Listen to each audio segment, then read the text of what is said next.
মুখ্যমন্ত্রী তো গোটা বাংলার মুখ্যমন্ত্রী। মুখ্যমন্ত্রী একসময় নন্দীগ্রামে আমাদের মমতা ব্যানার্জিকে 1956 ভোটে হারিয়ে তিনি প্রতিনিয়ত আপনারা দেখেছেন যে তিনি বলতেন আমি সনাতনী, আমি শুধু হিন্দু ভোটে নির্বাচিত বিধায়ক। আমি সেটাকে অনেক ব্যক্তি ছিল, কেউ কিন্তু তিনাকে কাউন্টার করতো না।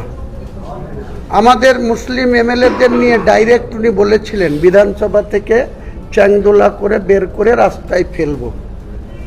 44 জন মুসলিম এমএলএ ছিল, কেউ কিন্তু কাউন্টার করেনি। আমি হুমায়ুন কবির কাউন্টার করেছিলাম, যেটা আপনি বলতে পারেন না।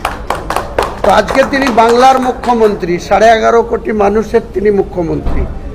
আমি একজন 294-এর মধ্যে আমি একজন এমএলএ। আমি কিন্তু বাংলার মানুষের জনপ্রতিনিধি।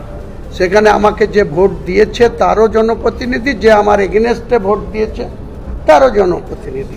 এই জায়গায় আমি বলতে পারি না আমি শুধু মুসলিম। আমি 1,23,800 ভোট পেয়েছি। আমি কাউন্টিংয়ের হিসাবে আপনাকে দেখিয়ে দেব যে মাত্র অমুসলিমের ভোট 1100। 1,23,800 ভোটের মধ্যে 1100 ভোট অমুসলিমের, বাকি ভোটটা সবই। আমি বলতে পারি না যে আমি মুসলমানের প্রতিনিধি। আমার সংবিধান সেটা স্বীকৃতি দেয় না। আমি যখন জনপ্রতিনিধি, আমার কি ক্ষমতা, আমি কতটুকু যেতে পারি। তো বাংলার মুখ্যমন্ত্রী, আমারও মুখ্যমন্ত্রী, আপনারও মুখ্যমন্ত্রী। নিশ্চয়ই মুখ্যমন্ত্রীকে বলবো, ক্রীড়ামন্ত্রীকে বলবো, তিনারা কি সহযোগিতা করবেন কি করবেন না, সময় আসলে সে ব্যাপারে আপনি নিশ্চয়ই জানতে পারবেন।